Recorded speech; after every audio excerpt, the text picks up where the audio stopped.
Good afternoon again. It's Archivist David Thomas at the Cornwall Record Office here in Truro in the grounds of Old County Hall. Although the record office is now closed here on the Truro site to the public until we move into Crescent Kerno at Redruth in the middle of 2019, our search room has been turned into a packing area for the 4 miles of archives that we have to pack up and receive. Not a lot of material is obviously being taken in at the moment, but recently we were very pleased to receive 2 surprise items that came in, and we took them in because they were technically at risk.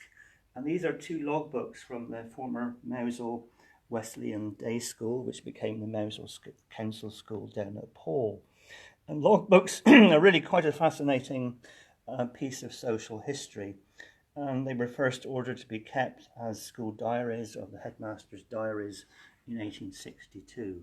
Let's have a look and see what we can learn from these 2 that come from the far west of Cornwall.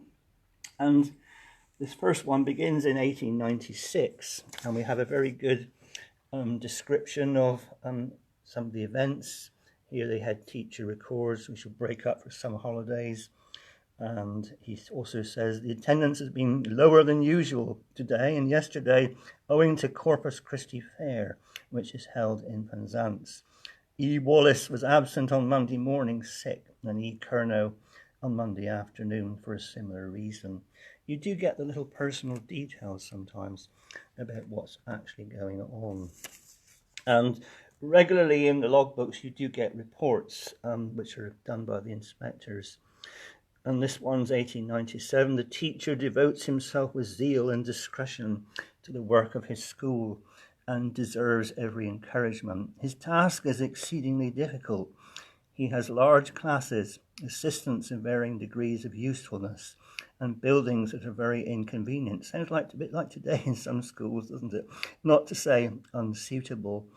The conduct of the scholars is good and their work satisfactory, etc., etc. So you get a good picture of sometimes the conditions that they have to labour on into dealing with the conditions that they have to do.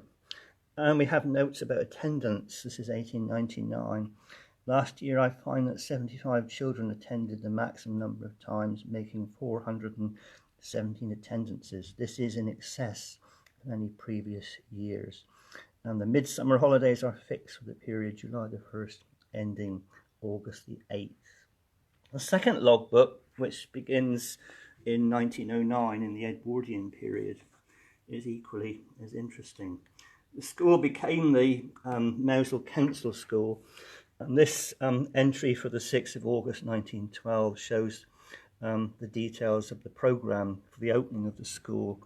And we have the day and the time, and the presiding chairman, W. Daniel Esquire, and the prayers that were made by the 2 Methodist and Anglican local clergy, hoisting of the Union Jack by R.T. Harvey.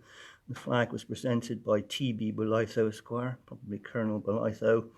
And then you have the national anthem, schools to be declared open by C. Tregenza, Justice of the Peace and County Councillor, and it's signed by R.J. Birch, who's the master at the time. And of course, going on, shall we say, in a centenary theme, 1918 was the year of the terrible flu epidemic, which struck the whole of the UK and further much worldwide. And we note, first instance that we get in the book is 12th of August, Mr. Ladner is absent with the influenza. Today, many children too have this complaint.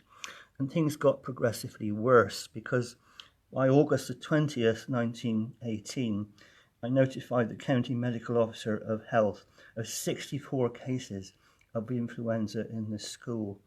This epidemic actually killed more people in 1918 to 19 than the entire Great War did in the fighting. And then, rather poignantly, and again another year of centenaries, we note in November 1919, a holiday was given on the occasion of the signing of the armistice, Monday afternoon, November the 11th. So you pick up local events, local people, but also much wider occurrences of things that are going on. When we open at Crescent next year, I hope you'll perhaps come and look at some of our collection of school logbooks. And also pose the question, are there any logbooks out there that we don't know about that we love to have for our county collection here in the Cornwall Record Office, and then later as we move to Crescent? Do let us know about them. We'd love to have a few more. Thank you.